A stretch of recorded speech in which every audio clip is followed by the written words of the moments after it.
Hello everyone, this is Matt Homer from the Aspen Institute Workforce Strategies Initiative. I'm going to be moderating today's webinar and want to take the chance to thank you all for attending and welcome you to today's webinar titled Social Enterprises and Workforce Development, Outcomes and Experiences from the Field. We do want to thank our funders for supporting this webinar series, the Charles Stewart Mott Foundation, Ford Foundation, Cerdna Foundation, and the Hitachi Foundation. Here's kind of what we're trying to do with today's webinar. I'm going to introduce the three presenters in just a second, but basically we're going to hear a little bit kind of about the latest research into social enterprises in the workforce development space. There's been a new report issued by Mathematica, and we'll talk a little bit about that research in that report.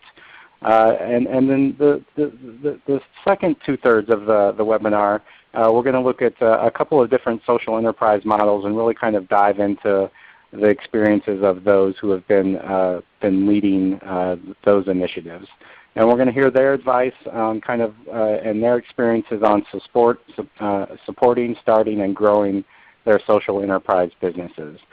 So we're going to take a chance to, like I said, really get grounded in some of the research and get kind of a higher level view, but then we're also going to really kind of dive into the nuts and bolts of what some of these social enterprises look like and some of the challenges and experiences of those who are leading these initiatives.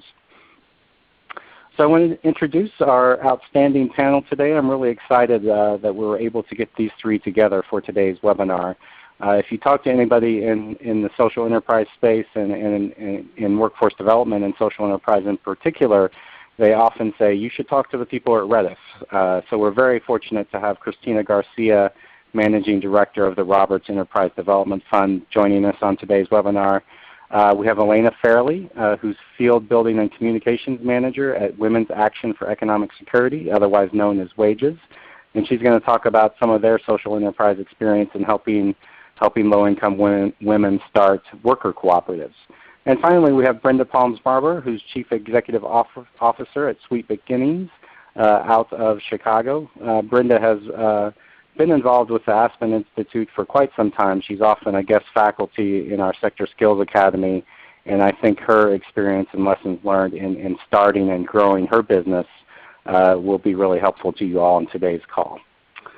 So I'm going to keep my remarks really short because I really want to spend as much time with these three speakers as we can today. Just a little bit of background on where today's webinar comes from. As many of you know, we run a discussion series in Washington, D.C. that we call Working in America.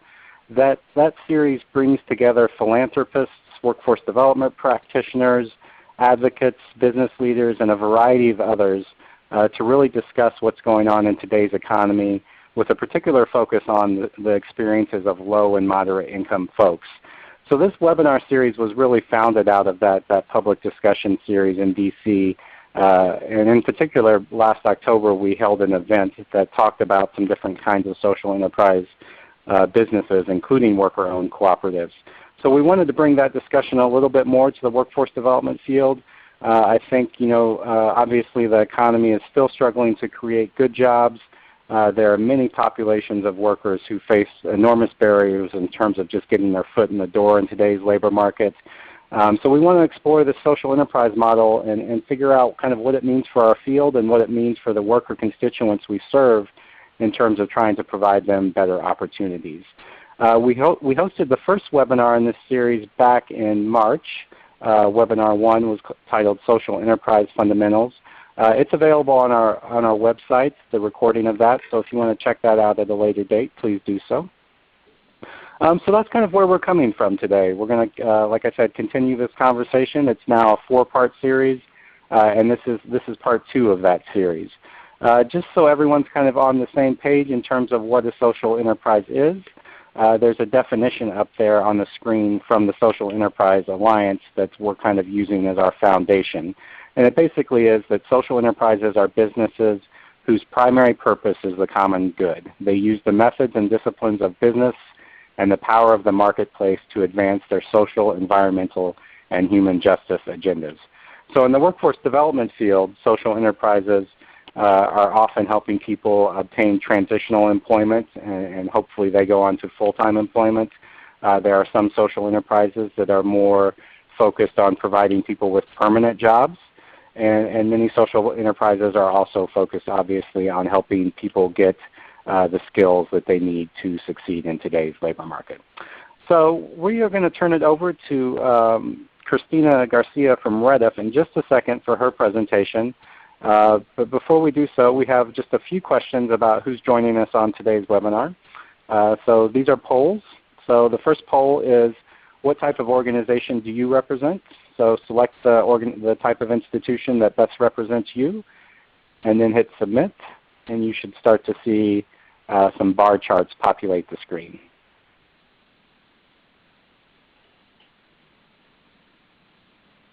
So some of the answers are coming in. We have quite a few people today on the webinar from community-based organizations. About 6 or 7% of you actually are involved in a social enterprise business or come from a social enterprise business, which is great. About 10 or 11% of you come from government agencies, a few of you from labor unions, and quite a few of you from other types of institutions. If you clicked on Other, please chat us what kind of organization you represent in the chat box to the bottom left of your screen.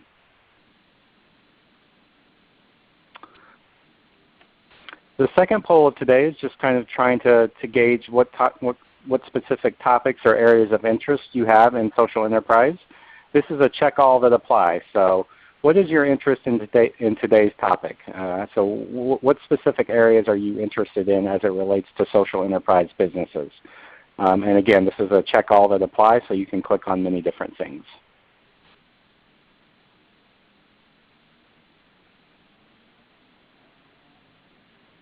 And again, you should start to see a bar chart populate your screen. And a fairly even distribution across all of the topics we listed up there. The most common one is that people are interested in growth and sustainability strategies for social enterprises. About half of you interested in how to start a social enterprise. A good chunk also interested in kind of learning about how to measure outcomes of social enterprise businesses. And then finally, about 60% of you interested in different examples of social enterprises. And we'll definitely be touching on all of those things today, so that's great. And then one final poll before we jump into the first presentation, and we'll have some other polls later on in the webinar just to make sure you guys are still awake and engaged in the presentation. But this is the last one for now. What is your experience with social enterprise? And again, this is a check all that apply. So maybe you've managed an enterprise, maybe you fund one, maybe you partner with one, maybe you research social enterprises, or maybe you're thinking of starting an enterprise. So you can check all that apply. And again, hit Submit, and you should start to see a final bar chart here. And as my colleague noted on the chat function, there are no wrong answers. So hit Submit. Over a third of you are involved in researching social enterprise businesses. That's interesting. 30% of you manage a social enterprise. About 13 to 15% are involved in funding or supporting a social enterprise. A quarter of you partner with a social enterprise. A good number of you have no experience with enterprises, and that's kind of the bucket I fit in. So I'm sure we're going to learn a lot today through our presentations. All right, so let's kick this off, and I'm going to turn it over to Cristina Garcia, who's going to talk about her organization, Redf, and their experience in the social enterprise space and some of the latest research that they've done and learned about in workforce development and social enterprise. So Cristina, whenever you're ready, feel free to take it away. Great, thanks Matt. Again, my name is Cristina Garcia, and I'm a managing director at Redf. I oversee our knowledge and cultivation team that includes kind of our evaluation and learning efforts. So I have to start out by first saying, I'm really excited to be on the phone with all of you today to talk with you about kind of Redf's work and our efforts to scale social enterprise. And I'm already learning something in these first initial slides. I'm wowed by these polls. It's like the coolest thing ever. So very interested in incorporating that into our future webinar activities. Thank you for sharing that. It was great to kind of see people's areas of interest. So why don't I go ahead and get started. And first I want to just give you all a little bit of background and history on Redf if you're not familiar with us as an organization, Redf's mission is to create jobs and employment opportunities for people facing the greatest barriers to work. And we do this because we believe that the opportunity to work should be made available to everyone, everywhere. We know, and I'm sure all of you know on the phone, the power that jobs can have in transforming lives and communities, and that really is our focus. Redf was founded in 1997 by Leanne and George Roberts. Mr. Roberts was really struck by the problem of homelessness in San Francisco, and originally the intent was to help find a solution to homelessness. And for him, the core issue was around access to jobs. His kind of famous quote that really underpins a lot of the work that we do here is here on the screen. If people don't have a job, they don't have hope. And if you don't have hope, what do you really have? We know that this is a key motivator for folks in transforming their own lives. Using the principles from the private equity firm KKR that Mr. Roberts co-founded, he applied a business approach to addressing chronic joblessness and has had the patience and commitment to create a scalable model that could achieve results over the long term. Early on, we tried a couple of different approaches, and eventually we landed on social enterprise as kind of our key area of focus. And together with Mr. Roberts, we have pioneered what has become known as venture philanthropy, with a focus on building capacity to achieve measurable results. So let's talk a little bit about kind of why Redf does this. We know that long-term unemployment negatively impacts individuals, families, and communities in a variety of ways. It is harder to get a job if you don't have one, and if you're facing systemic barriers, it makes it even more difficult for you to enter the labor force. And we know that there are just too many people in this country who are excluded from the economy, and we want to create the opportunity to work. So let's take a closer look at Redf's approach and this concept of social enterprise. So Redf currently works with nonprofits to create, sustain, and grow businesses with a social mission, double bottom line, that make money in order to employ people. And the focus really is on workforce development and creating transitional jobs that can help people enter the workforce and create an initial step to a better economic future. I noticed early on that someone had asked a question around, nonprofits and for-profits and kind of the difference with social enterprises. For us, really working with nonprofits has been our key area of focus. It doesn't mean that social enterprises can't happen within the for-profit sector.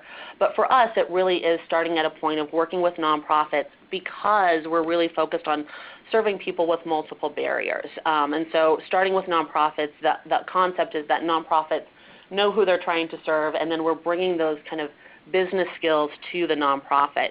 And when you combine those two things, you're able to provide a supported employment experience within the social enterprise that really helps people move into long-term employment in the private sector.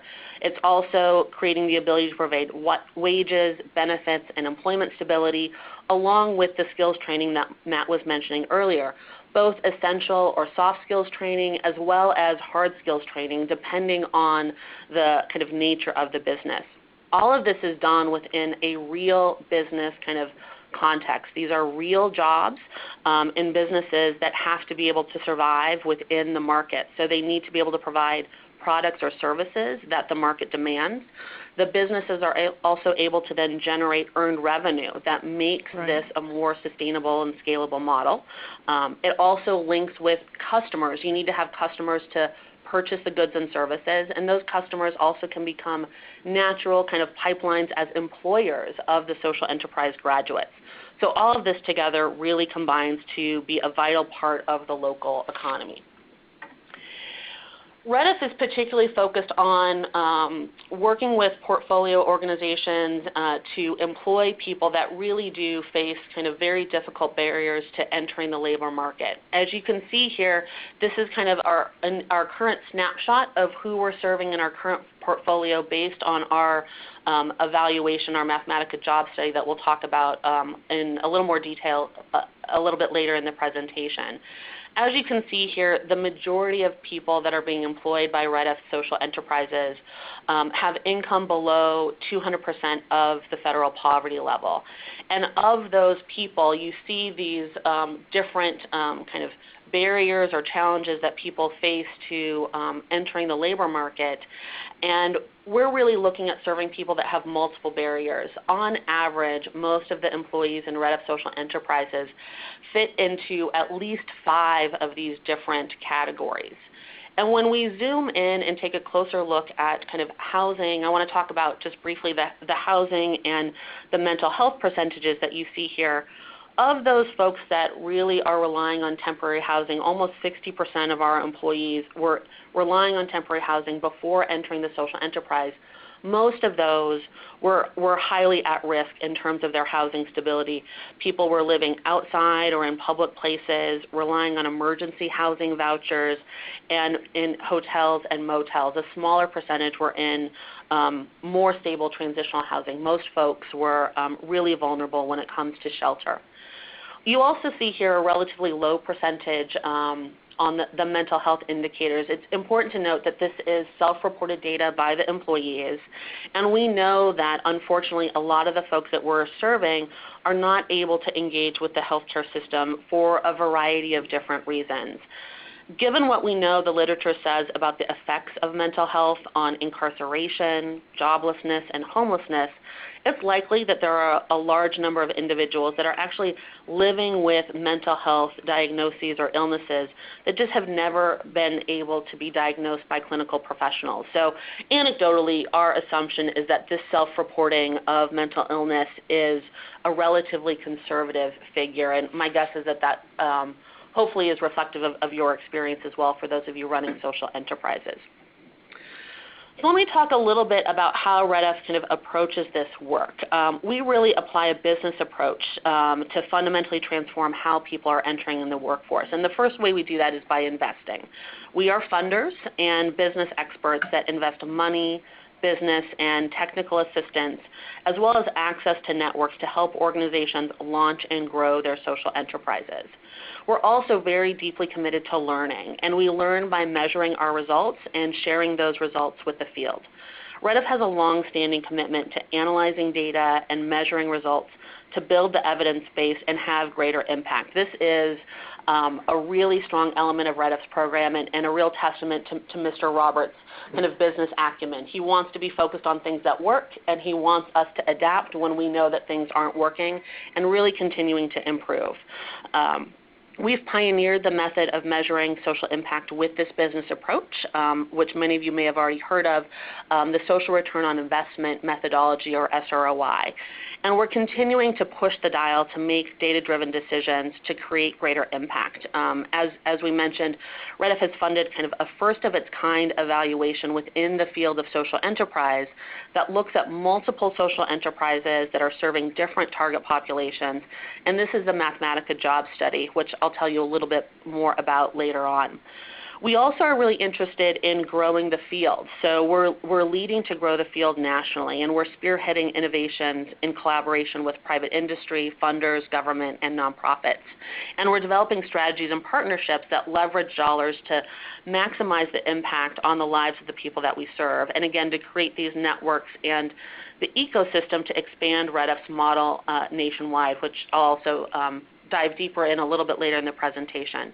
One thing I wanted to highlight is that we do have a national network called SE for Jobs, and you can learn more about that on our website. It's a free membership kind of network, and we're really trying to kind of bring social enterprise practitioners together from across the country to facilitate more peer-to-peer dialogue, share lessons and insights and opportunities.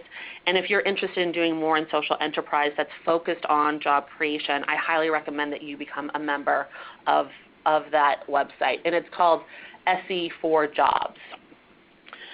The last thing that we're really focused on here is developing talent. As part of what we're doing in coupling with our capital investments, we provide business assistance to really help build and foster the interdisciplinary skills and competencies that are needed in order to be able to kind of start and lead double bottom line businesses. In addition to this, Redf has also developed talent for the field with our Farber program of interns and fellows that started when Redf was founded. And it's an MBA and master's program, and we've got about 125 alumni. This program was designed to really inspire a passion for change and equips a new generation of champions with the skills, networks, and intellectual framework to be powerful advocates for social enterprise. So here are a few examples of Redf social enterprises. You can see here kind of both our current and some of our past portfolio social enterprises. You can see that there's a wide variety of business types here, and that is because the businesses really need to fit the market demands in their local geographies. We have street cleaning, maintenance, pest control, general contracting, staffing, and thrift store businesses in our current portfolio. And in our past portfolio, we have a range of businesses from recycling and conservation to screen printing and stadium concessions. I want to just highlight a couple of examples to give you a little bit more of a flavor of the types of social enterprises that we're working with. One example is Chrysalis. It's an organization that's dedicated to creating pathways to self-sufficiency for homeless and low-income individuals. And they operate two social enterprises, a street cleaning business as well as a staffing business that includes a front desk staffing business that we helped them launch. And they are now they continue to grow. They've been in operation for a long time, and they're helping hundreds of people in LA's Skid Row neighborhood re-enter the workforce. And Redf has really helped them do this by providing funding and business development and helping support their sales personnel so that they're able to grow that business. We also work with another organization, Community Housing Partnership, in San Francisco, and their mission is to help homeless people secure housing and become self-sufficient. They operate a social enterprise called Solutions SF that provides front desk staffing services for SRO hotels. And Redf has helped them expand their lobby services business by helping with their marketing and their operations, as well as funding a retention program for their employees. And we've seen tremendous growth in CHP's business. They've generated over $1.4 million in revenue in 2013 and hired over 130 people. So you can really see the power of these social enterprises and the impact that they can have far beyond their initial capital investment. Some overarching results for Redf to date: we've helped employ over 8,700 people through the social enterprises. We've worked with over 50 social enterprises in California, and those businesses have generated over $140 million in revenue. We try and keep up with all of our alumni groups so that we can continue to see how they are developing their revenue streams, they're growing their businesses, and continuing to employ people after they've left our portfolio. And because of this work, we were the first West Coast organization to be awarded a Social Innovation Fund grant from the federal government. As part of the Social Innovation Fund program, they're very focused on continuing to learn and improve and building evidence base for the interventions that they're funding. And this is how we launched the Mathematica job study with Mathematica Policy Research, a very well-established firm within the workforce world. We're going to get our final results from the MJS study later this year in December, but because we're so focused on learning, we could not wait that long for our results. So we worked with Mathematica to get an interim report so we could really start using that data and turning the data and the lessons back to our portfolio organizations and the field as quickly as possible. So let me tell you a little bit about what we are finding as some of the initial findings from the Mathematica job study in the interim report.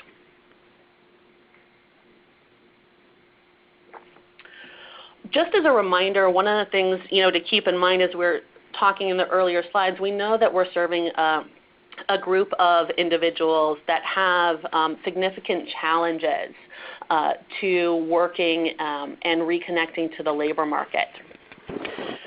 We know that from the MJS study that people's lives are dramatically improving while they're working in the social enterprise. Both the employees and the staff reported that social enterprises are really providing valuable work experience and training opportunities.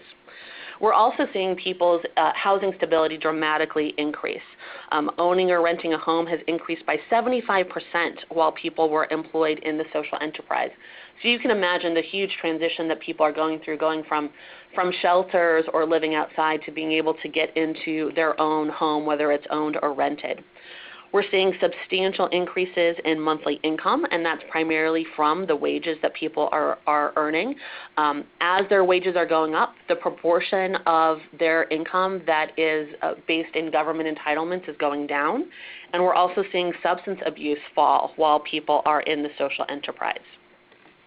We also see a very low recidivism rate for people that are working in the social enterprise. So compared to 60% of people coming in having convictions on their records, we're only seeing about a 4% reported arrest rate while people are in the social enterprise. And we're also seeing growth in employment stability. So at the 6-month marker, which is where we are getting our interim findings from, more than 50% of employees were still working at the social enterprise or had left for outside employment or additional training opportunities. So we're seeing that people are able to kind of create employment stability through the social enterprise in that transition into the private market. Now, while we see a lot of really good news here, we know that we're serving who we want to serve and that people's lives are improving while they're in the social enterprise. We also know that continued innovation is necessary, and there's always opportunity to continue to do better because this work is really challenging. One of the themes that we see coming out of this is that we continue to see the need to have the right kinds of supports in place so that social enterprise employees can access the right kinds of supports that will really help them in their transition into the long-term private sector work, as well as future training. And I'm sure Elena and Brenda can speak to that from their experience as well. We've already started working on this with our employees, and I apologize for our technology problem. We've had to move to a couple different laptops, but this will all come together. And I know you all have a copy of the webinar after the call. So we are continuing to work with our groups around kind of how to develop the right kind of supports and the job development necessary to really help people position for long-term employment retention. We also know that transitional employment is really challenging to manage within a business environment because these businesses are, exist within the market. And we're creating an intentional turnover within those businesses. There's kind of a constant loss of talent. And we hear that that is definitely a stressor for our portfolio organizations. They're investing in people, building their skills, and then from a very positive experience, sending those folks out into the labor market to continue their career path. But that by nature kind of creates a continual loss of talent within the businesses. Now we know that turnover happens in any business, whether it's a social enterprise or not. So one of the things that we're looking to do in the next year is partner more deeply with employers to really understand how we can help manage that transition so that we can continue to create those employment opportunities as well as do that within a stabilized employment experience. So while we see these quantitative results from the evaluation that are really exciting and really encouraging, we also know that behind these numbers are always stories of people's lives and that have fundamentally changed through their ability to work. So I just wanted to give you one example of that, and that's Patrick, who you see before you right now. And he got a job through the organization Chrysalis that I had been mentioning. Patrick spent almost 3 decades in prison, and as he described it, he went down the crooked path in life that alienated him from his family. When he got out, he made a decision to make a change, and he found Chrysalis. He started working in their street cleaning crew, and that led to his next job working in their front desk staffing business. Now Patrick manages his own building in LA and is proud to, he says he's very proud to say that he is a proud taxpayer. He's been able to reunite with his family and is able to send his daughter to college in the Bay Area. He's really the reason that we do this work. This is what kind of keeps us all going every day. And we're really interested in replicating Patrick's story tens of thousands of times over. If you're interested in seeing more personal stories, I encourage you to check out our website, redf.org, and you can see many other stories of employees that have worked in the social enterprises that have been funded by Redf. Now, as I mentioned, we're really interested in scaling social enterprise. How do we take Patrick's story and create a multiplier effect to social enterprise? Because these are businesses, we know that a social enterprise in and of itself cannot exist outside of an ecosystem.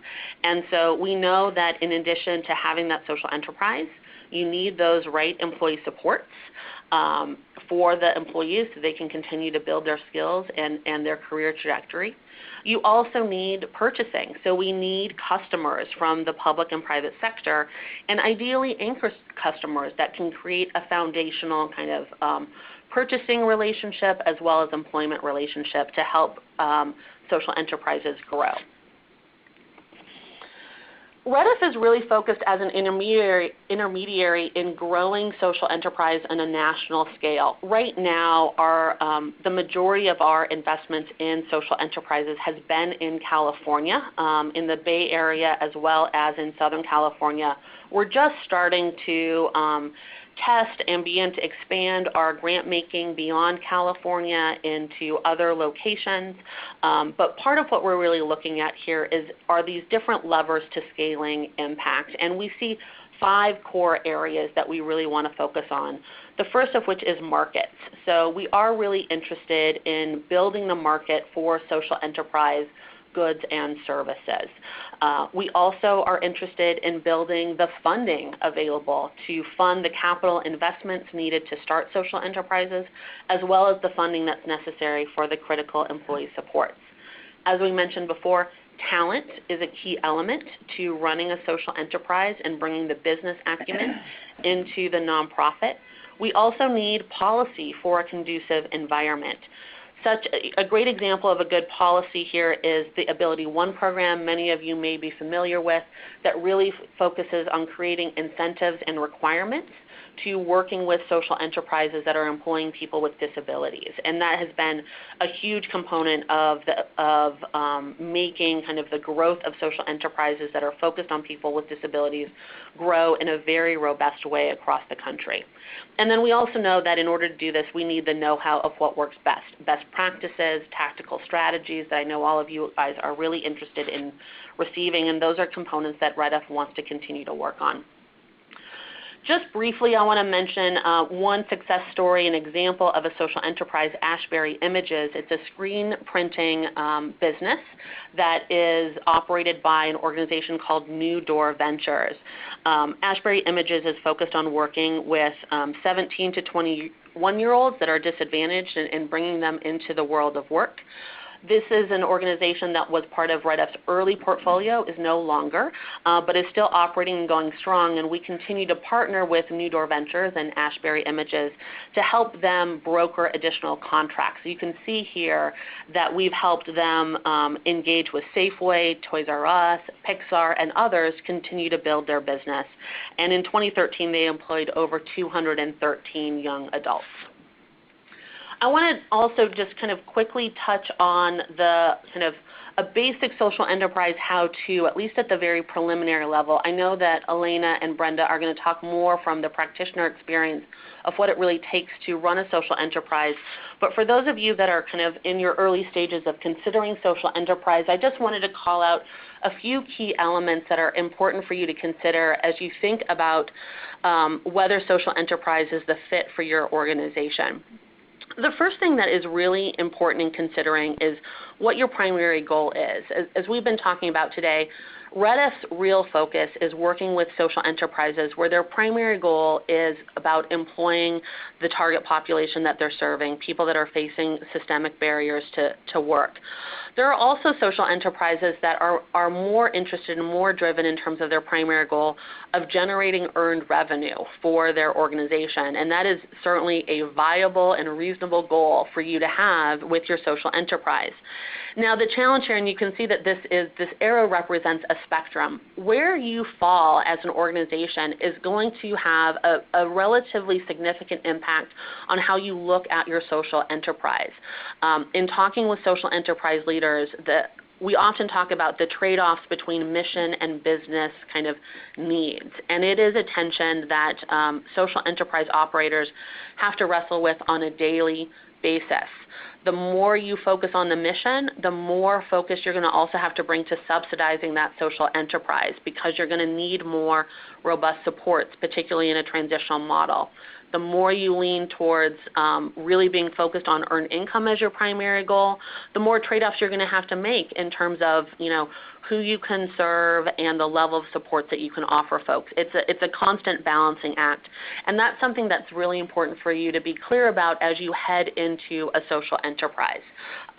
Social enterprises are very challenging to operate. And so the next thing that's important for you to do is really assess your organization's current assets and capabilities, and that starts with your organizational mission.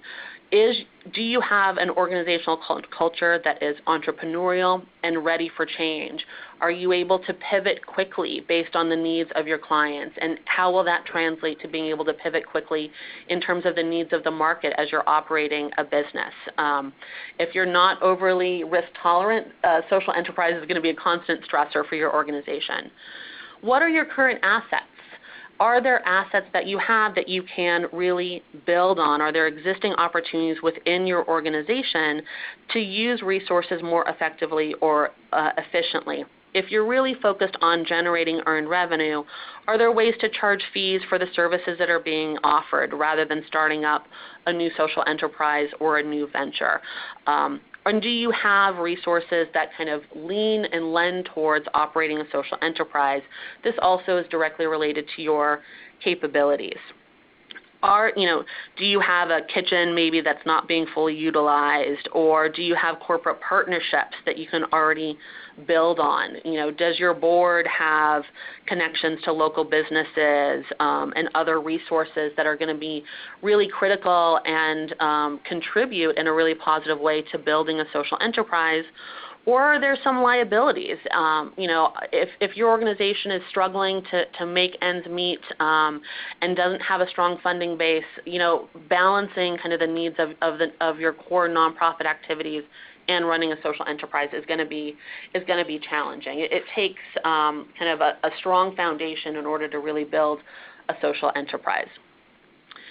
And again, here's just another frame, and we can just run through this quickly on, kind of how to think through, earned income versus social enterprise, and what are the different opportunities that you have in thinking about earned income versus a social enterprise. And again, this is really where you want to think through your ultimate goals around running a social enterprise, and if it really is about revenue or if it really is about kind of hitting a mission goal.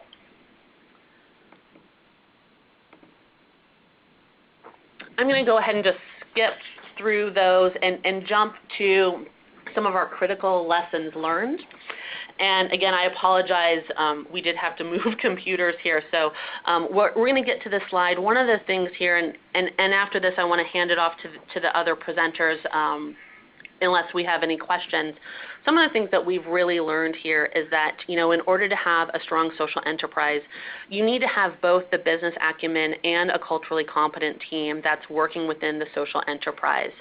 You also need to make sure that your board is really supportive and engaged in the work that you're doing.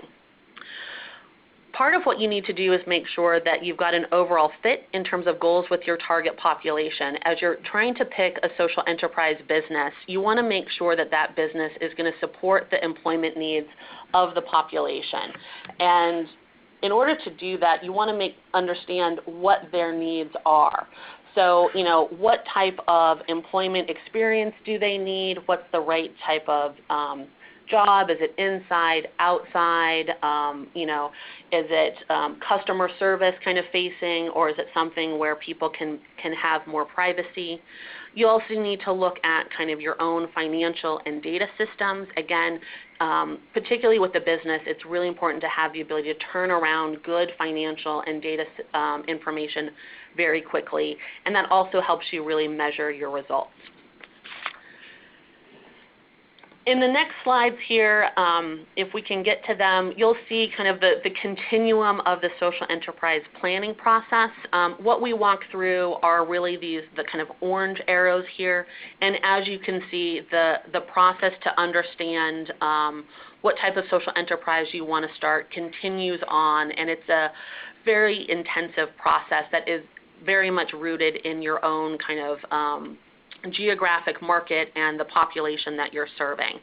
One of the exciting things that Redf is trying to do is, as part of kind of sharing our know-how, we're currently working on building a website that is really going to be a nuts and bolts kind of e-learning website that's going to give you all of the tools and resources and stories that you're going to need to understand how to walk through this process in detail and arm you with the right type of information and connections in order to really explore social enterprise wherever you are. I'm going to leave it there. We've got some nice quotes here from our social enterprise employees, and I'll pause here and see if anyone has any questions. I know I'm sure you guys are eager to hear from our other presenters from their experience on the ground. Hi, Christina. This is Matt. Thank you so much. That was wonderful. A lot of great tips and advice and frameworks in there that I think people can use. We did have a few questions come in. We're not going to get to all of them, but we are going to save your questions and pass them along to Christina at a later date, so maybe she can answer them by email. I'll just cover a few of them at the moment, though. The first question that came in was, do you have a recommended funding mix for stable or established social enterprises?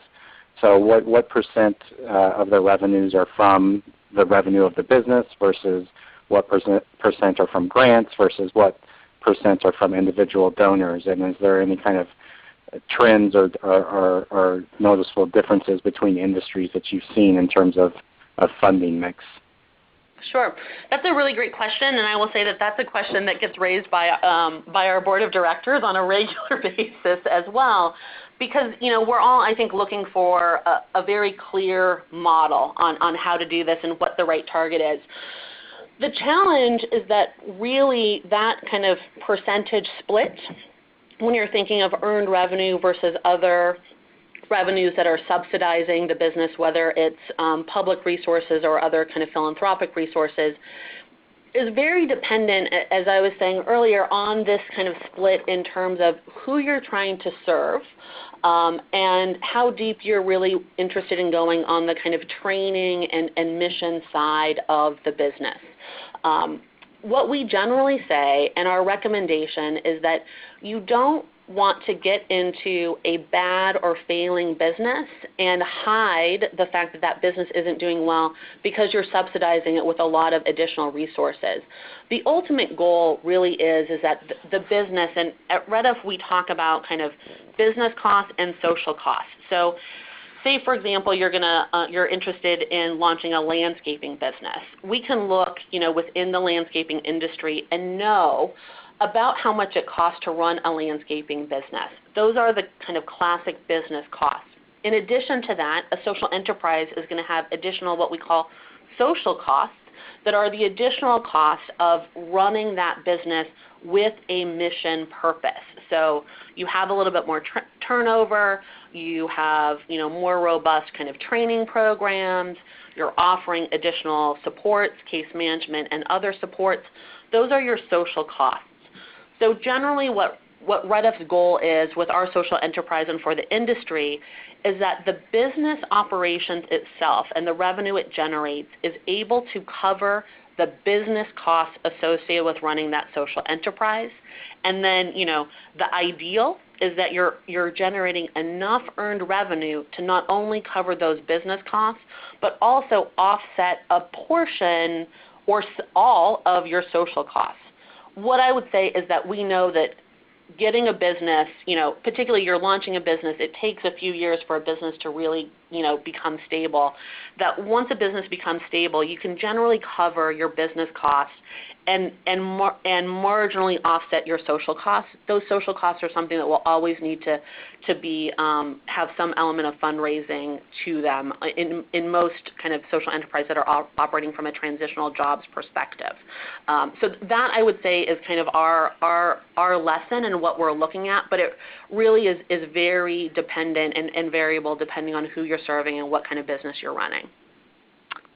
And then another question came in, which I think is an interesting question. And when you work with your portfolio of social enterprises, how do you steer or provide them guidance when it comes to competing or not competing with other businesses of the same type in their labor market? Sure. I think it's a very interesting concept as nonprofits, and I come from kind of the direct service world in nonprofits, for us to think about competition. And the reality is that these are businesses that exist within markets. So competition is inherent in the viability and the success of a social enterprise. What we've realized is that there's a lot of sensitivity to that type of competition, particularly if there are concerns about displacing other kind of jobs or job opportunities. We really encourage the organizations that we work with, when they're exploring social enterprises, to do the initial kind of market analysis to really understand what the competition is out there, and as much as possible try and find a business where you're really able to take advantage of an open niche in the market, where you're not kind of jumping into something where there is a high level of competition. One of the things, though, that we've seen, too, when we think about competition in the market is that, in addition to being able to having to be able to compete from a price point, there's an additional element that really makes social enterprise an interesting opportunity for others that are purchasing goods and services, because not only are you getting a good price for the service or the good that you're purchasing, but you're also doing good with that purchase. So you're able to use the kind of economic power to not only get what you need from a market perspective, but you're also contributing to the overall health of the community by engaging with social enterprises that really are focused on this double bottom line. And I think that's something that we really need to make sure that we're highlighting, particularly as we're looking at entering into markets where there's a lot of kind of bidding and open competition, that that is just kind of part of the market and something that we need to all get comfortable with and understand how we embrace that, but also not step into markets that are overly saturated where it's going to be very, very difficult to compete. Right. Well, Christina, thank you so much for your presentation today. I hope you're able to stick on the webinar in case we have some more time for some questions at the end. For those of you who asked questions that we didn't get to, like I said, we will send those to Christina, and she may even answer them via the chat box during the next segment of the webinar, but we're going to move along. Thank you again, Christina, for taking the time today. We appreciate it. Okay, we're going to move to Elena's presentation here really shortly. We're going to do a quick poll in between presentations. This poll asks, what industry sector does the enterprise you work with, that you partner with, that you fund, or that you might potentially work with operate in? Check all that apply. If this question doesn't apply to you, there's a not applicable answer at the bottom of the choices.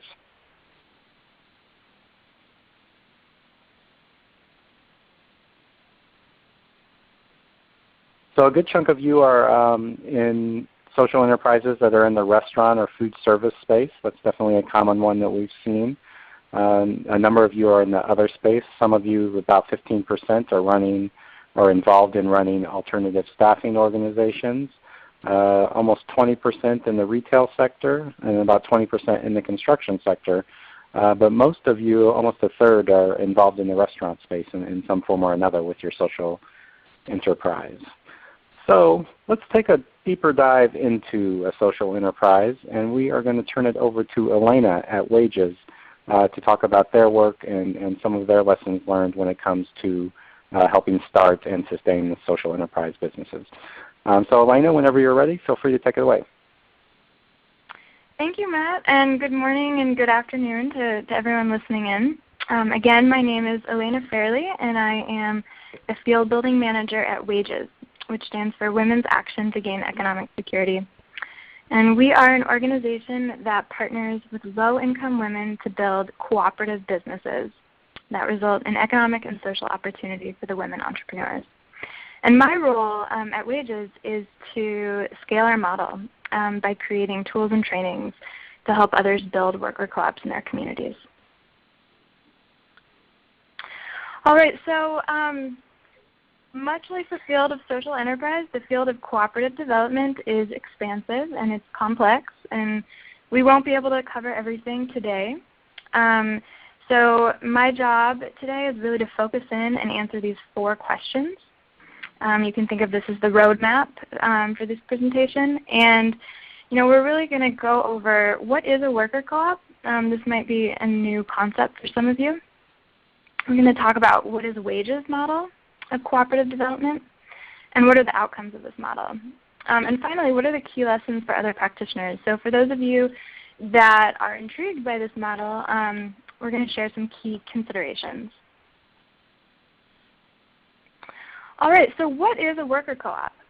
In the most simple terms, a worker co-op is a business that is owned and democratically governed by the workers. So on your screen right now, there's 3 different examples. These are in 3 different industries, 3 different structures. There's quite a bit of variety, but what links them all is really the same as what links all worker co-ops.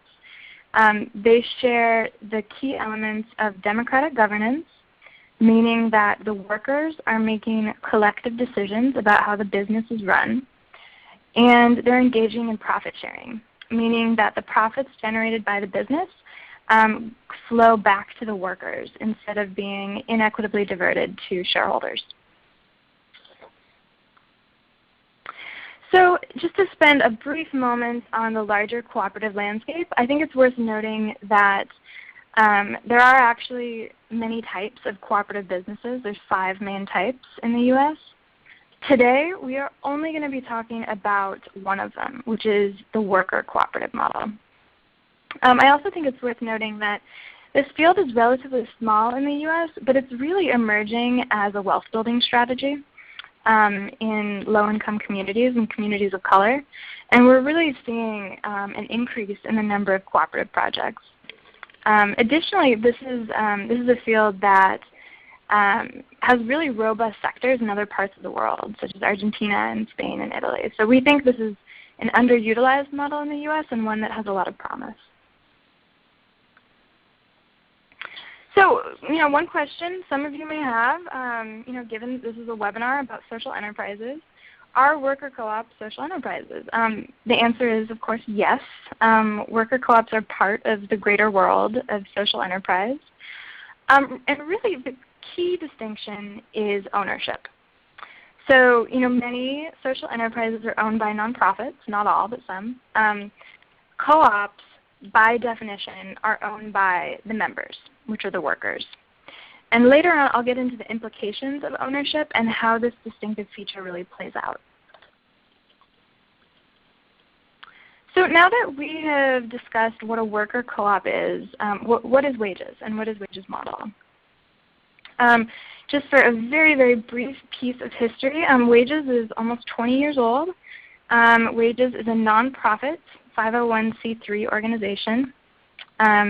WAGES was founded by 2 social workers that were working with a few groups of women in the support group setting in East Palo Alto. And a common thread that every single woman identified was the dire need for a stable income.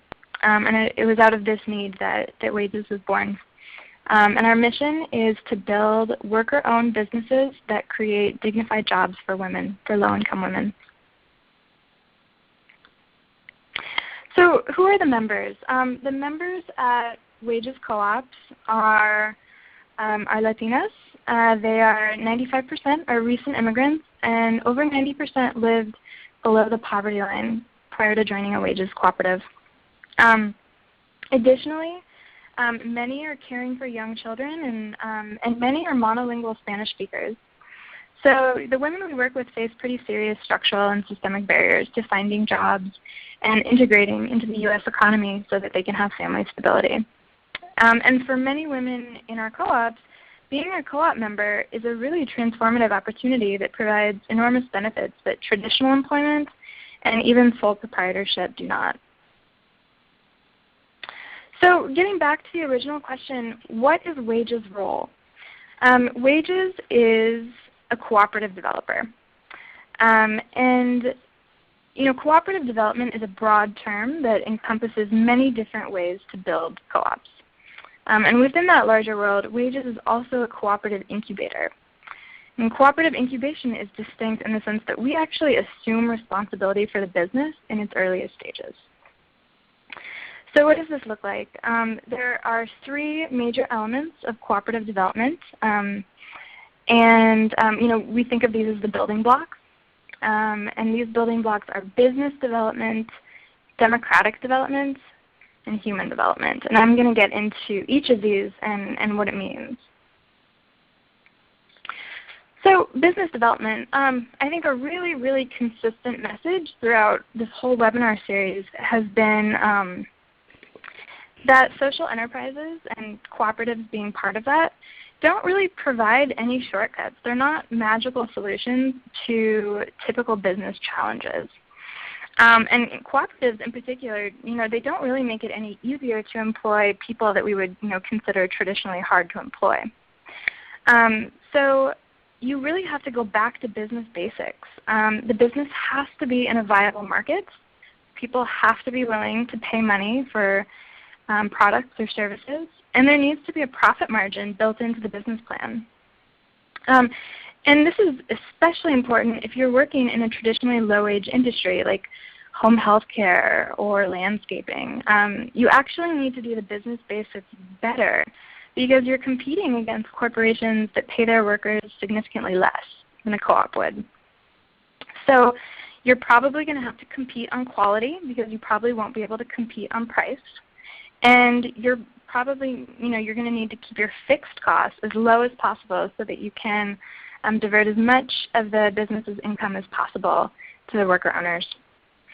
So how do you do this? How do you get really good at business basics?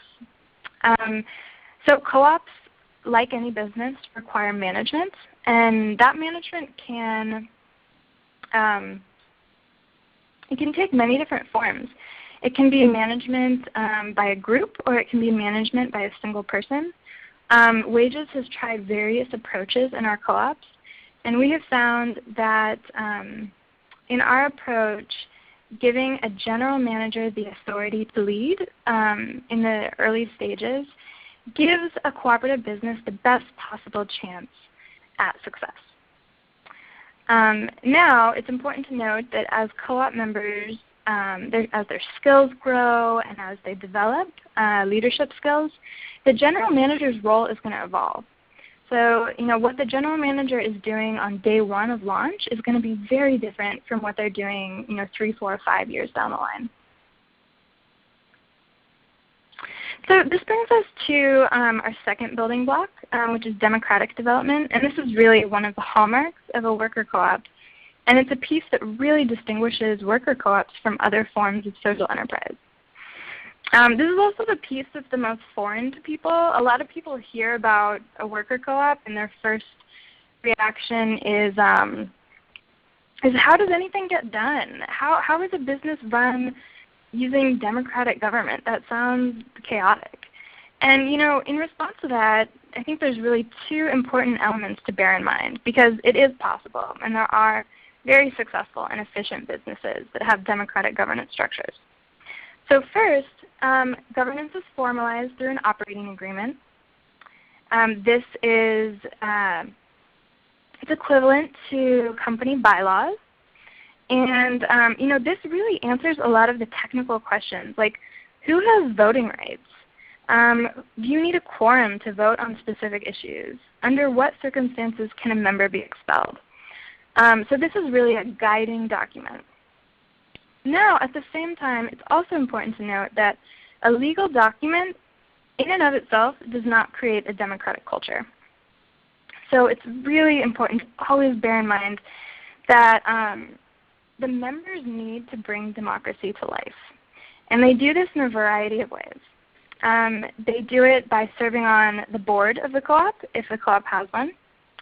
They do it by serving on committees. Many of our co-ops have committees such as finance committees, recruiting committees. We even have a co-op with a party committee. And they also do it by being engaged and active participants in general membership meetings. So finally, the last building block of cooperative development is what we call human development. And when we use this term, we use it in the international development context. We mean a really holistic concept of well-being. So this is about improving the human condition so that people can lead full lives. And it really goes beyond professional development and enters into the realm of personal development. And this piece is really interrelated with the previous two, because for a co-op to succeed, its members need to master many of the core capacity and competency areas that are required for any business to succeed.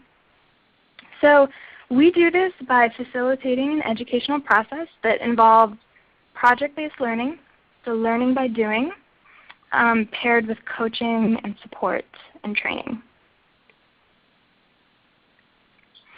All right, so let's talk a little bit about the life cycle of a co-op. On your screen right now, you can see, this is a timeline for one co-op, and we start every single co-op with a pre-incubation period, and this lasts about 1 to 2 years. So during this time, we are doing market research. We're identifying a viable industry. We hire a general manager. And we do business planning. And we actually do all of that before we ever approach the community, before we ever bring on any members. And we believe that that gives the business the best possible shot at success. Then we move to incubation, which is really the core of our model. And we incubate because the market, quite frankly, it's a pretty unforgiving place. And we provide as much support as possible when the co-op is in its most vulnerable years. So during this time, we are subsidizing operations. We're paying the general manager's salary or a portion of it. And we are also really investing in the members. So this goes right back to that human development slide. At the end of the incubation period, which is 3 to 5 years, if everything goes according to plan, the business is able to cover all of its expenses on its own. So it is able to cover all of its costs without any subsidies from wages. And it's also, another really key element is that the members have built up their leadership and their personal capabilities so much that they can operate with much lighter management support. So at this point, the business moves into post-incubation, which we often refer to as maturity.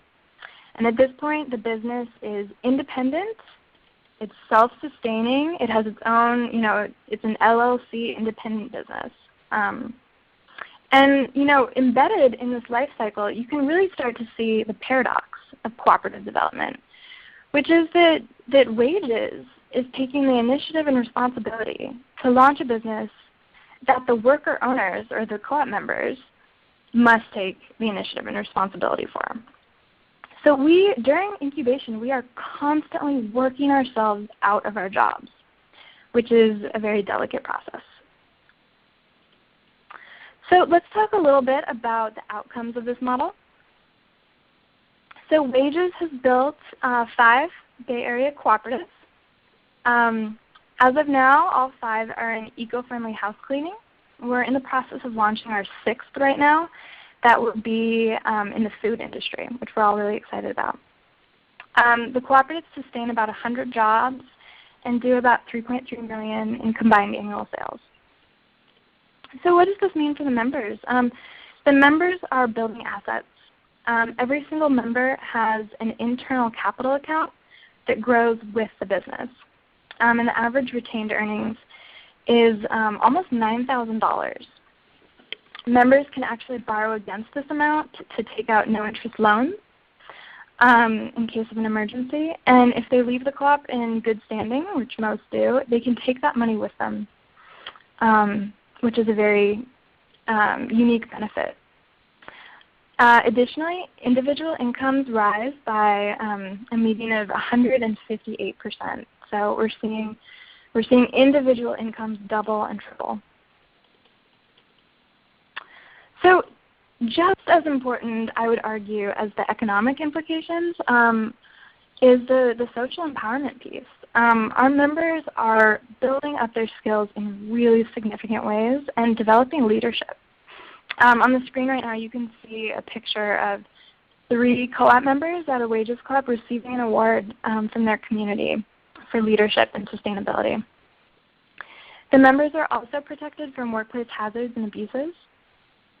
And they also receive social support and coherence. And I think this is a very important benefit and one of the huge advantages to being in a co-op over being a sole proprietor. A lot of the women in the co-ops really value having that built-in support network, and also not having to do everything all at once. They're able to share the burdens and the responsibilities of business ownership with one another. They also access a range of benefits. One of the wonderful things about being a worker owner is that you get to set company policies, including what benefits the workers receive. So, our co-ops, receive a range that can include medical, paid time off, and disability insurance, which is pretty unheard of in the cleaning industry. And finally, member tenure. We have 3 cooperatives that are over 10 years old, and we still have founding members. The median tenure is about 4 to 6 years, which is very different than the traditional cleaning industry, where worker turnover can be 90 days to a matter of months. All right, so now let's move on to part 4. What are the key lessons for other practitioners? And hopefully you're beginning to think about this work through the lens of your own organization. So let's talk about the skills required. I think this has been a pretty consistent message throughout this webinar series as well. This is complex work, and it may require it does require a pretty wide skill set that spans business development and individual leadership development. So you're going to want to think critically about what skill sets your team has and where the gaps are. When you're thinking about filling those gaps, you might want to think about partners or consultants. And another important thing to note is that co-op developers have to wear many hats, which can at times be in conflict. So, I'd actually like to, if everyone can remember back to Christina's wonderful slide about, having a mission motive and a profit motive on opposite ends of the spectrum. And I think that, this is, it's a similar concept to, it's something that we grapple with as well. On one side we have this business imperative, we have this business bottom line. And on the other we have this social commitment, to improving the human condition. And I absolutely agree with Christina that these 2 extremes can be in conflict, and there are often trade-offs between the 2. However, I think worker cooperatives are pretty unique in the sense that these 2 extremes can actually work together. They can actually create a positive feedback loop, and the way this happens is by member engagement. So if members get really engaged and, let's say they, make some sort of new policy for the business that boosts sales and leads to good business outcomes, that can, that members will see that. And that can cause them to become even more engaged, learn more, and do even more really effective practices to help the business grow and create this positive feedback loop. One thing to note, though, is that it's really difficult to get to this point, and it often takes years, and it takes a lot of work building the right culture. So let's talk about basic requirements to launch a co-op. I think I've seen a lot of questions chatted in that sort of get at this, really get at this slide. So first and foremost, you're going to want to think about your team. Do you have skilled and experienced staff? It's really important that someone on your team not only has business experience, but has experience in that particular industry. Insider industry knowledge is very important. So you're going to want to think about if your team has it, and if they don't, you're going to want to think about partners, and you're going to want to think about consultants. It's also extremely important that you have staff that are really good with working with members and building up their leadership skills and building up their business skills. It's also very critical that the people who are working with the members are culturally competent and really tailoring their approach to meet the members' needs. Second, you need a feasible business plan. I don't think this can be understated. This is the solid foundation for success. Number 3, you need secured sources of funding. So I think I've seen questions chatted in about the cost. The unsatisfying answer is that our costs have varied depending on the co-op, depending on the market, and we don't have a fixed cost that is a total price tag for each cooperative. For one of our most recent cooperatives, we've spent about $150,000 to $200,000 per year of incubation. And then when you think about the fact that incubation can be 5 years, you start to see how this is a long-term investment, and quite frankly, it's a high-resource investment. So you're going to want to make sure that you have a long-term commitment from your funders that are really invested in this. You're going to need a program training and mentoring curriculum for co-op members. So this goes right back to that human development piece. And you're going to need support for your management. So going back to the general manager role, this is a tough role to occupy. Right now you can't get an MBA in cooperative management. It's a young field, so you're going to want to think a lot about what professional development opportunities can you provide for your co-op general manager to set them up for success. And then finally, you're going to want to think really critically about whether or not you have a formalized commitment from your board of directors. So again, this goes back to number 3. This is a long-term investment. And you're going to need to make sure that the leadership at your organization won't switch priorities. And they're going to stick with it, because the last thing you would want to happen would be for your organization to have to withdraw support for a cooperative project in year 1, 2, 3, right when the co-op starts to really start functioning well. And lastly, you need a commitment from a group of founding members. And these have to be a pretty exceptional group of people.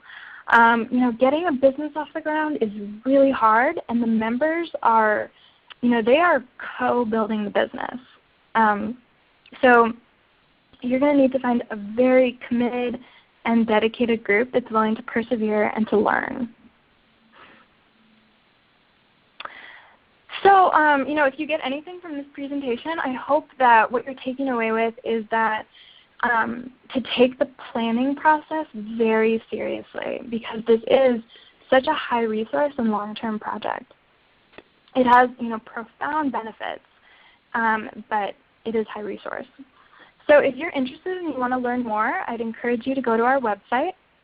We are hosting an in-person training in September in Oakland, California, and it's this training, we're calling it our Co-op Readiness Institute, is going to really go into detail about everything I've talked about today. So if your organization is seriously considering worker co-ops as a strategy for for wealth building and grassroots community organizing, I would encourage you to attend. Also, on the same webpage, we have tools. We have a few online tools for cooperative developers that can help you. So with that, I think I will open it up to questions.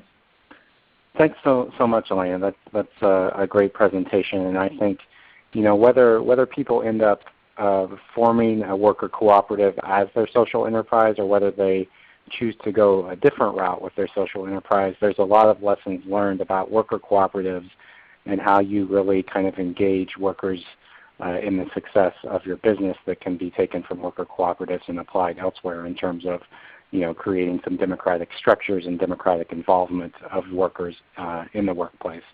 A few questions came in. How is Wages really funded to assist co-ops during the pre-incubation and incubation stages? So where do you guys get your funding to do this work? Yeah, great question. We are almost entirely funded by private foundations and corporations with some individual donor support. Quite frankly, the reason why we've been successful in fundraising is because of the profound impact. This strategy is, it's job creation. We're co-creating jobs with the members, and it's really, it's family economic success. Our members are building savings, and it's skill building. It's really, really substantive skill building. So, we have been successful in obtaining that private foundation support that covers both our pre-incubation and incubation costs. Great. Well, you mentioned the median tenure, I think, was between 4 and 6 years, which is really a significant achievement, as you said, because when you look at the typical industry turnover, you said it's around 90 days or a few months. So you're keeping people in jobs for a significant amount of time. For those workers who have left, where do you find that they go after they leave the worker cooperative? What do they tend to do? That's a really excellent question, and quite frankly, it's something we're still working on. We would love for worker co-ops to be a pipeline into other jobs that require those same business skills that the members are learning. We know that some members are going on to other employment where they're taking their business skills with them. Some members are going back to school. But as of yet, I think that there's more work to be done to create that strong pipeline. Great. One final question before we move on to Brenda. Talk a little bit about the board of directors and kind of how they're elected and what role they play. Absolutely. And this is a question that there's no one answer to. I think the beauty of co-ops is that they are designed to meet the needs of their members. So for example, we have one co-op. It's actually our second oldest co-op, where members have decided that they want every single member to be on the board. So they have 13 worker owners, and all 13 are on the board. And they love it, and it works for them, and that is their governance structure. Now, with that said, we also have a cooperative, our Oakland co-op, that has, I believe they're at about 40 members right now. So, at that point, governance becomes a little more complicated, and the role of the board is different. And for that co-op, the general membership elects board members, and the board has it has a majority. The majority of the board is co-op members. There's also a seat or two reserved for wages, and typically one seat reserved for outside community members. And each co-op sets up in its operating agreement, it will clearly articulate which decisions must be made at the board level and which decisions must be made at the general management or the general membership level. Right. Well, Elena, I want to thank you so much. Like I said earlier, I think when we think social enterprises, not everyone always thinks of worker cooperatives, but it is a large and growing practice in our country, and I think there's room to even expand on that more, and you guys are doing some great work. For those of you on the webinar, please check out WAGE's website for more information about worker cooperatives. And thanks again, Elena. Thanks so much. We are going to move to our last 30 minutes with Brenda Palms-Barber, who's going to tell us about a very different model from what we just explored with Elena. So Brenda, whenever you're ready, tell us about your business. Very good. Well, what a rich afternoon for sure. Lots of information, and I certainly hope that there'll be some time afterwards for questions, so we'll jump right in. So good afternoon, everybody, or good morning where you are. So first of all, the reason that the North Lawndale Employment Network, which is a 501c3 organization, launched into establishing a social enterprise was because there simply weren't enough jobs in our community to hire individuals that have criminal backgrounds. And we didn't intentionally set out to launch a social enterprise, but it's certainly where we landed, and so that's what I'll say to start. In the second slide, you'll see that the United States, most of you probably know, incarcerates more people than any other country in the world. And the one thing that I've learned in this work is that what we know for sure is that 90% of those individuals who have served their time will in fact be released. And so our community is one that has been deeply impacted by high mass rates of incarceration. We're located in Chicago on the west side of the city in a community called North Lawndale.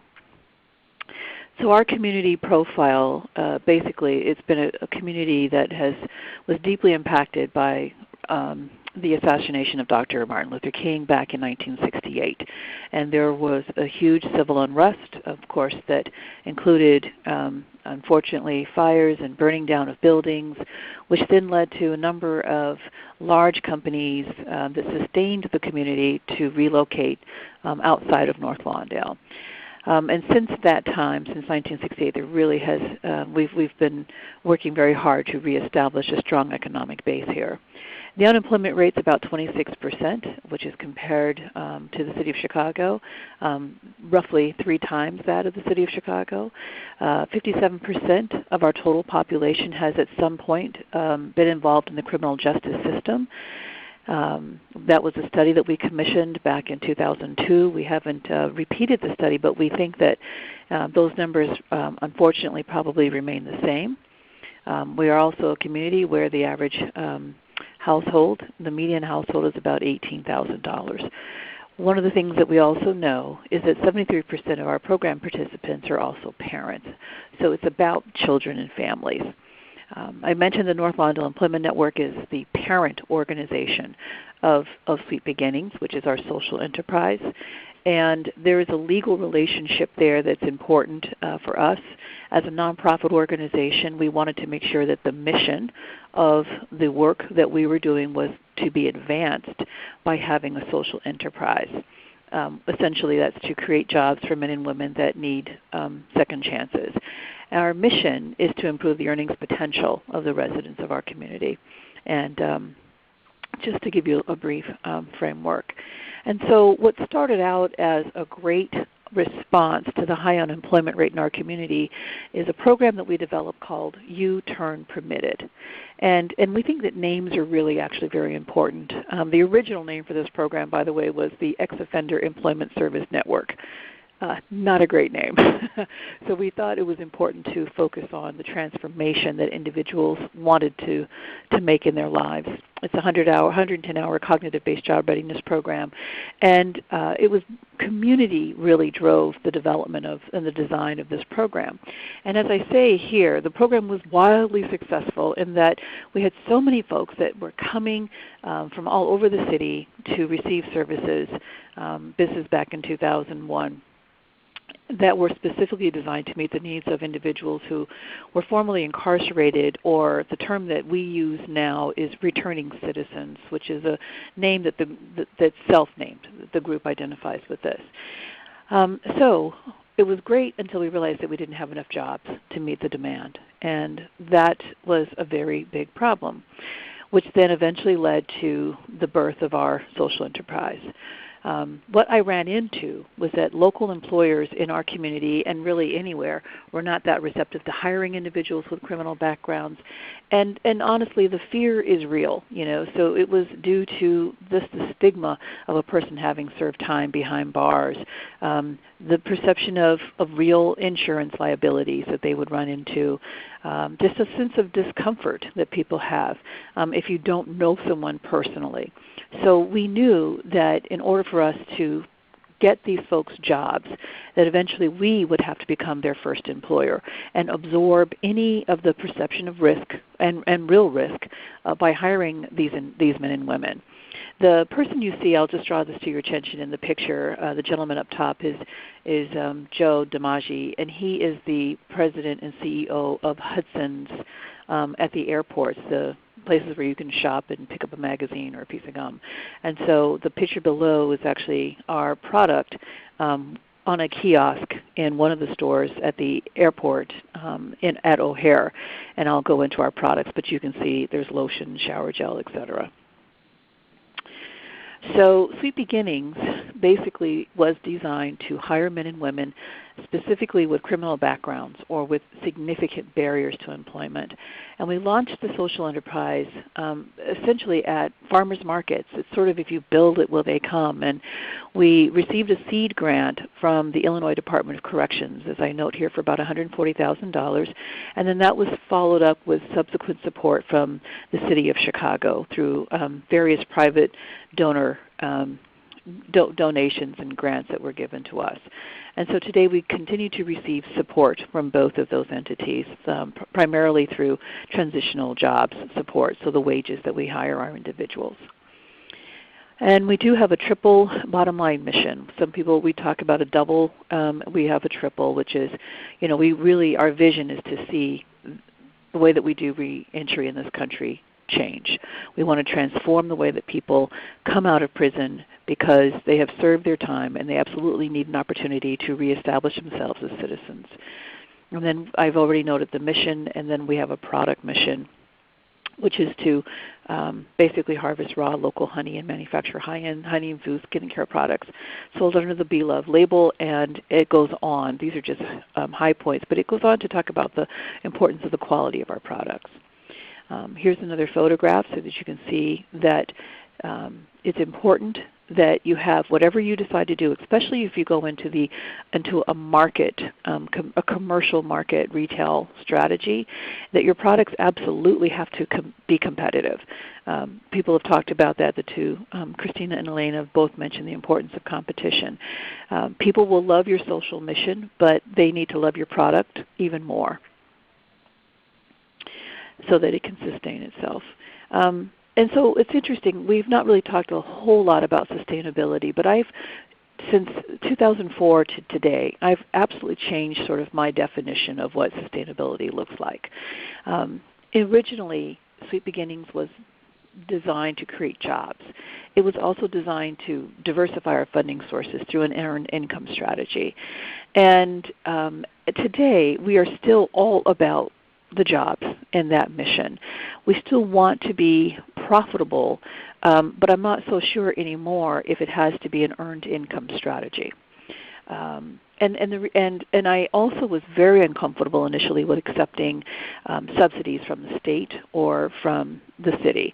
And I thought, if large companies like Boeing and ADM and others can receive corporate subsidies to advance their work, then certainly the work that we're doing to help improve the quality of life for the people that we serve ought to be okay. So I used to say, well, I don't want any subsidies at all. I want to be completely financially independent.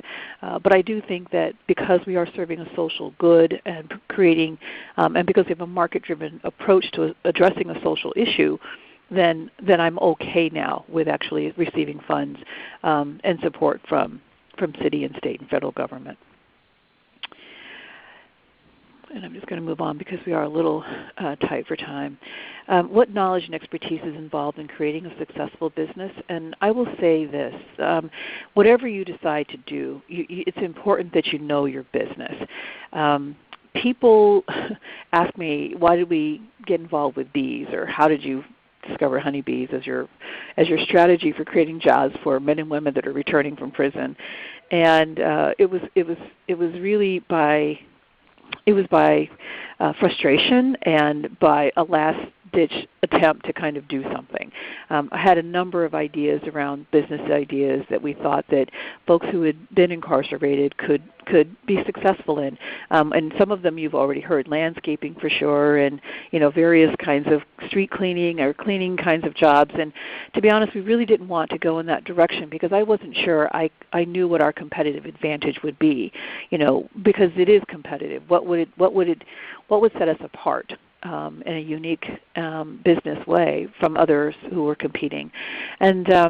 And so there were lots and lots of really, really bad ideas, which I won't share with you. But I met with a board member, and she basically said, I don't know what we're going to do anymore. And she said, what about beekeeping? I have a friend who's a beekeeper.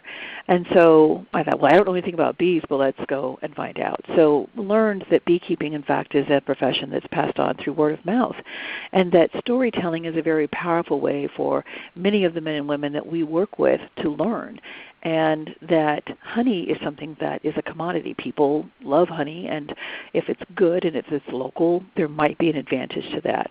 And so that's when we decided to learn a lot about bees. And initially I didn't think it was important for me to know about bees, just because I thought I'd be running the business. But you can't run a business and not know your actual industry and know your product.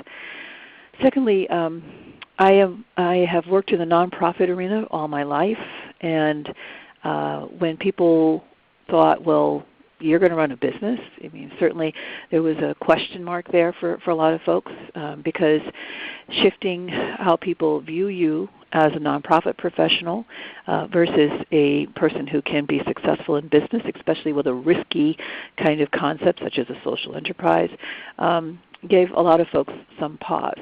So it was really important for me to understand the world of business. So I took a number of business courses and executive education courses. I participated in Harvard Business School, some of their educational courses. Locally there are lots of business programs, the Kellogg School, so that I could not only sort of be smarter around my business and building my business acumen, but honestly just building my confidence personally, as well as the confidence of my funders and my ability to manage and to lead the social enterprise. Because, and then of course you hire the right people. And it's been mentioned the importance of good talent. And I think that time really should be spent in that way as well. And then, of course, what you're doing now, participating in calls such as this and conducting site visits and meeting with other social enterprises that are working in fields that are similar to yours will really be helpful. I spent time working with Ben & Jerry's prior to launching Sweet Beginnings. We also spent time with Greystone Bakery. And so learning from them helped me, and so go out and visit these folks and see what they have to offer and ask all the tough questions. We've talked about the importance of building a board that brings industry expertise and credibility. Your board is really important. It's important that you understand what their agenda is.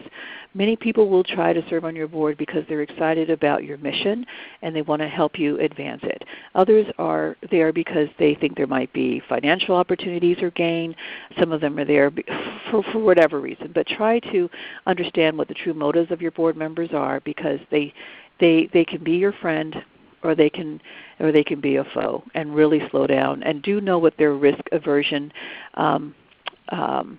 level is, because this is risky business, and you need folks who are going to be very smart but who are willing to take calculated risk with you.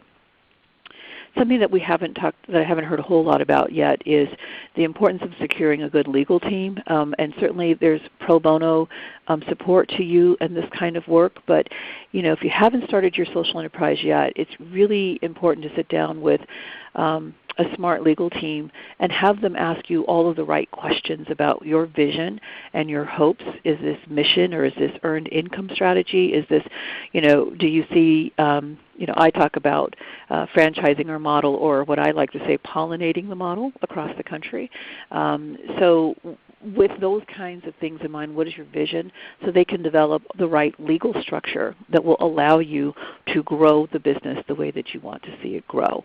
It's also important to do things like trademarking, make sure that your intellectual property is yours, because in the world of workforce development, we know that we all like to share different ideas, and that's fine. But if something is uniquely yours, you do need to protect your intellectual property. I'll keep going. Also recruiting, marketing, and brand development. I enlisted a lot of board members to help me keep the cost down, but there are costs that, like marketing, brand development, labels, things like that, depending on what your product is. For us, it's the honey products, that will cost that oftentimes foundations are more than willing to support. And you can receive those funds. We receive funds, as I said, because to support Sweet Beginnings as a grant, because the funds come to NLEN as a nonprofit that we can then pass through to support the social enterprise, because it is helping us to advance the mission of the North Lawndale Employment Network.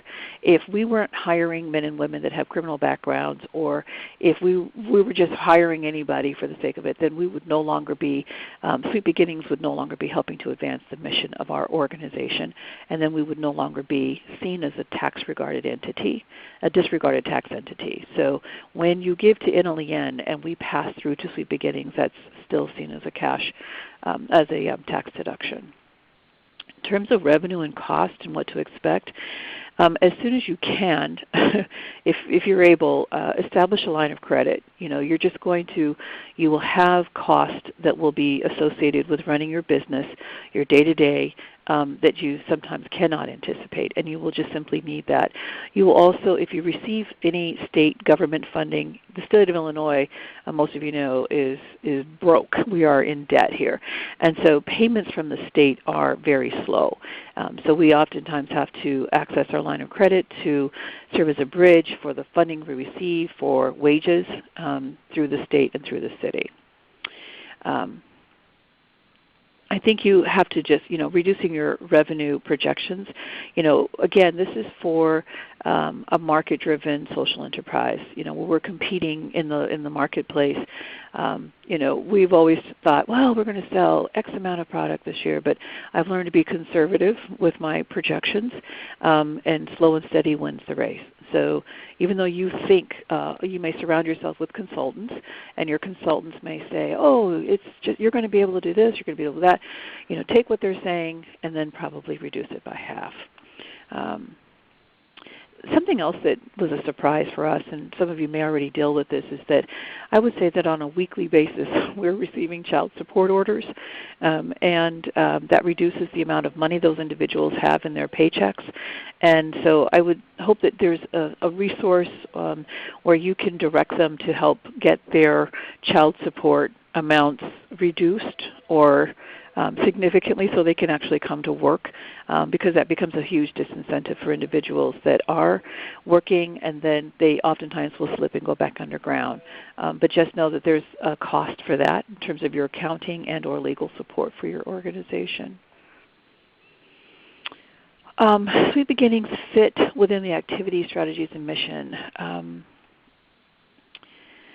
It does, the work of Sweet Beginnings absolutely fits, and that's the key. To me, you really have to think about who is your population, and how does it fit within the work that you're trying to accomplish.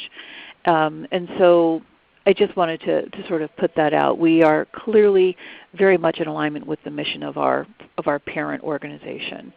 In terms of creating jobs and establishing work experience for individuals that have barriers to employment, since 2007 we have hired 387 men and women to date, and that's because we roughly hire between 30 and 40 men and women for the year. And we hire them on a quarterly basis, so they work with us for 90 days.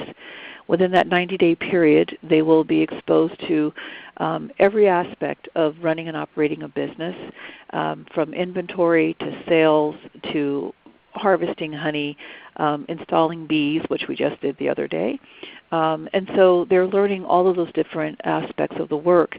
And we are experiencing a 400% turnover rate, right? So having a very good training program and have peer mentoring as a part of the training is also really important.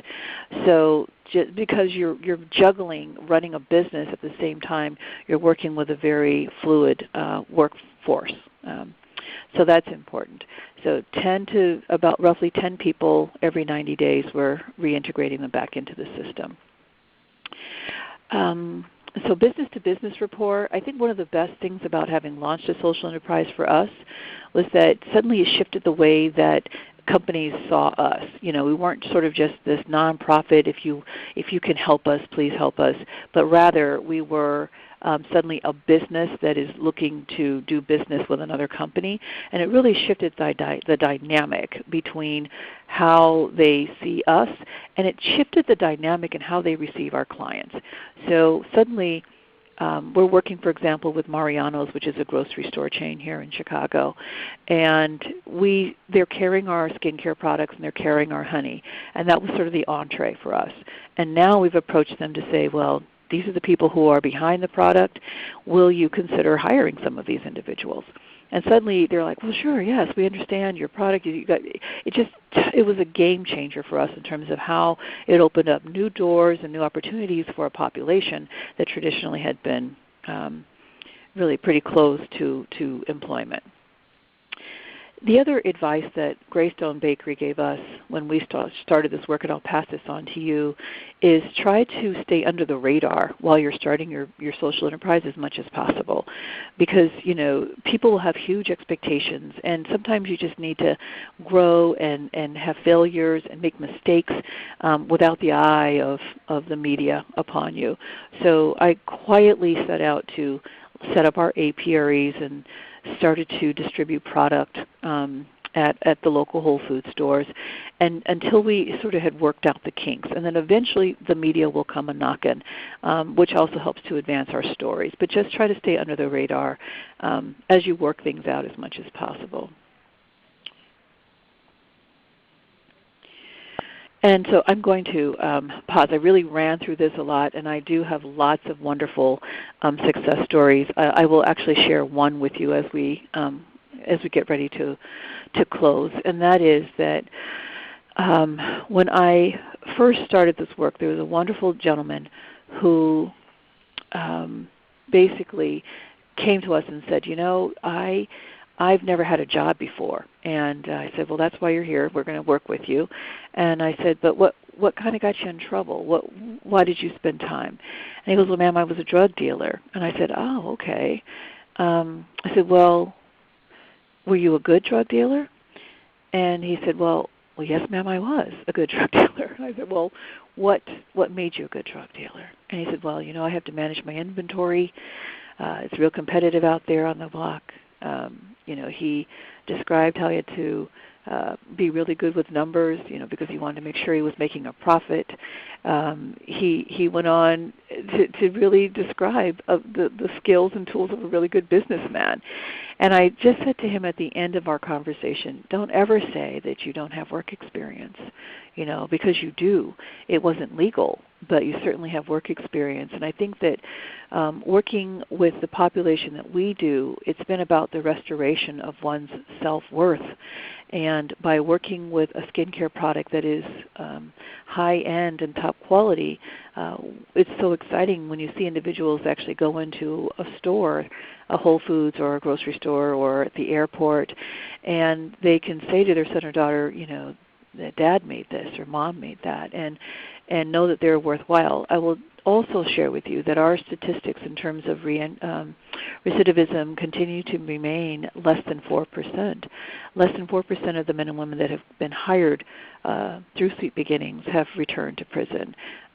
And we think a lot of it has to do with the skills that they're able to build, but also the self-worth that they're able to gain. And that's really the power of what a social enterprise can do. And with that, I'll pause.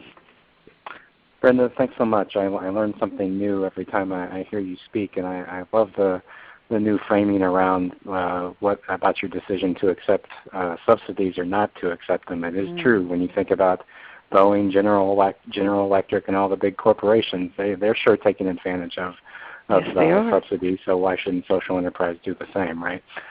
A few questions. So talk a little bit about kind of where people go at the end of that 90 days, what kind of jobs they go into, and what their success looks like afterwards.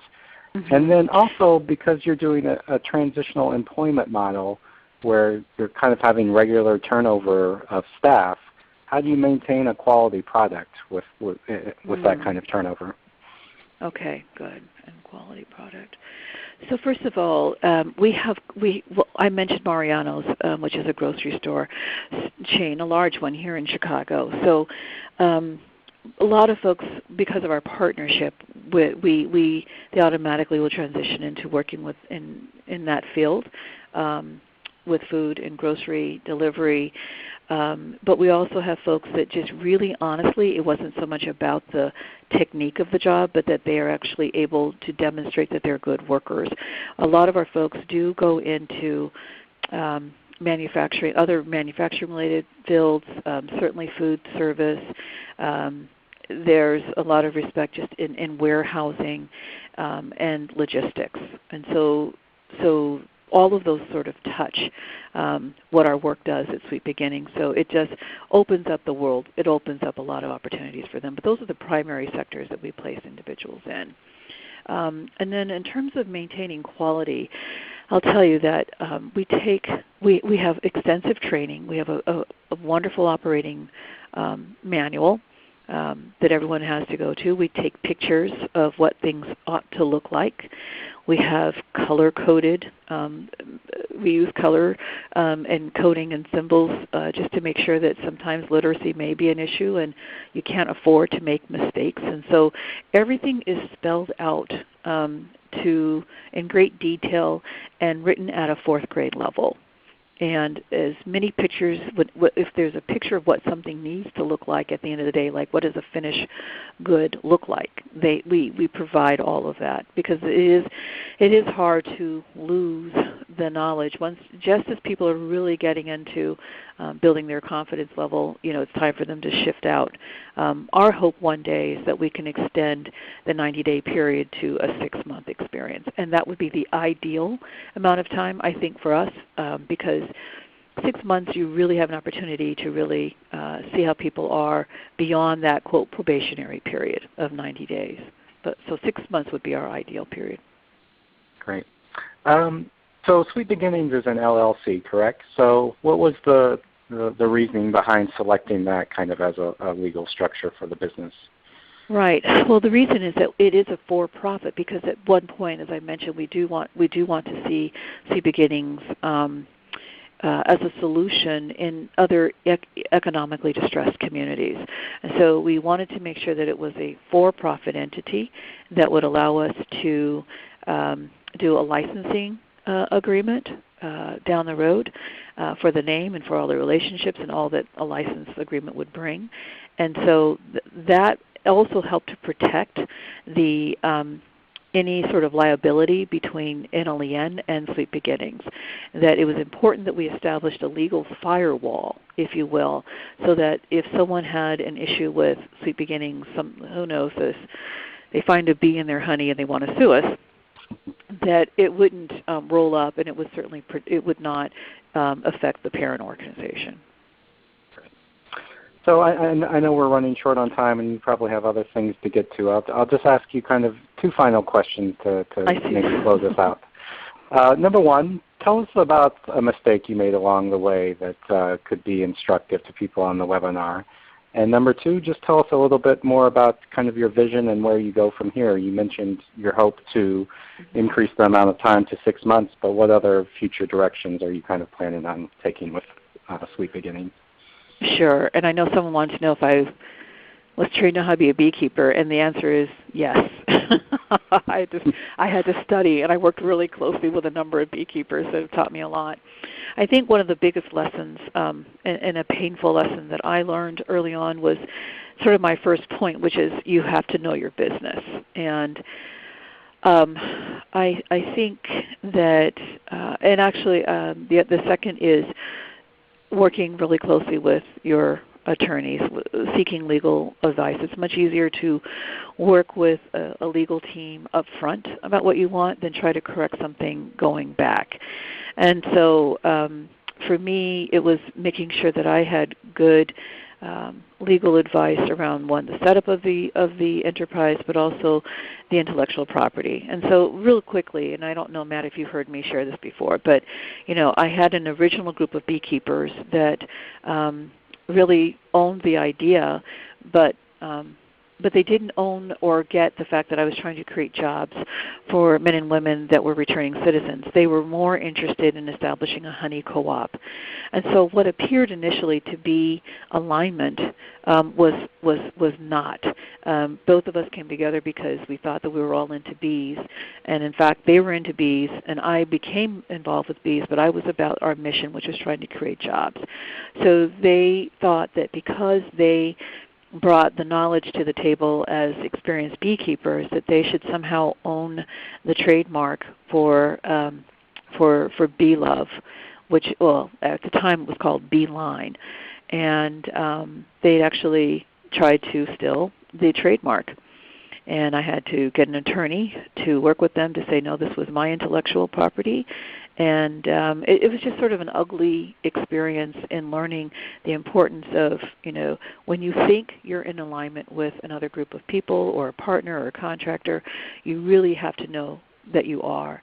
And be very honest. Have the hard, upfront conversations so that you don't go too far down the road and find out that you're not in alignment. So that was tough. In terms of moving forward, I think that it's exciting that we're in Hudson's here at O'Hare and Midway airports. Our hope is that we'll be able to continue to grow. We started off in a couple of stores, and now we're in 7 total stores, 5 at Midway and 5 at O'Hare and 2 at Midway. And sales continue to be steady and improving, growing.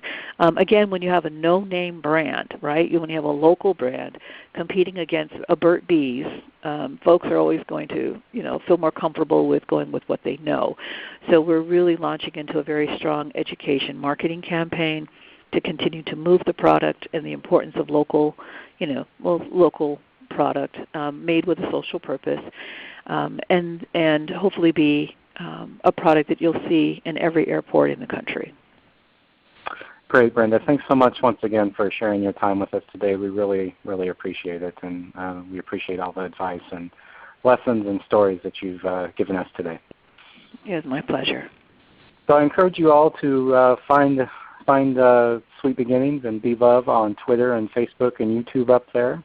I do want to thank Brenda. I want to thank Christina. I want to thank Elena today for again sharing all of their time with us on today's webinar. If you're interested in learning more about any of their organizations, please visit their websites and check them out for additional resources and tools and case studies and whatnot. This is just part 2 of our webinar series. We still have 2 more to go. The next one is going to be looking at the Goodwill experience. Oftentimes when we think social enterprise and workforce development, Goodwill is the first kind of image or organization that pops into some of our minds. We don't have dates set for these webinars, but we will be sending out e-blasts, emails to everyone who attended today's webinar and promoting it through other ways as well. If you have additional information about our work, about the Working in America series, if you want to check out the past webinars part of this series or need any additional information, please go to our website or feel free to shoot me an email. Thank you all for sticking with us today. I hope it was useful. No pun and I hope intended. to see you again next time. Yeah. Take care.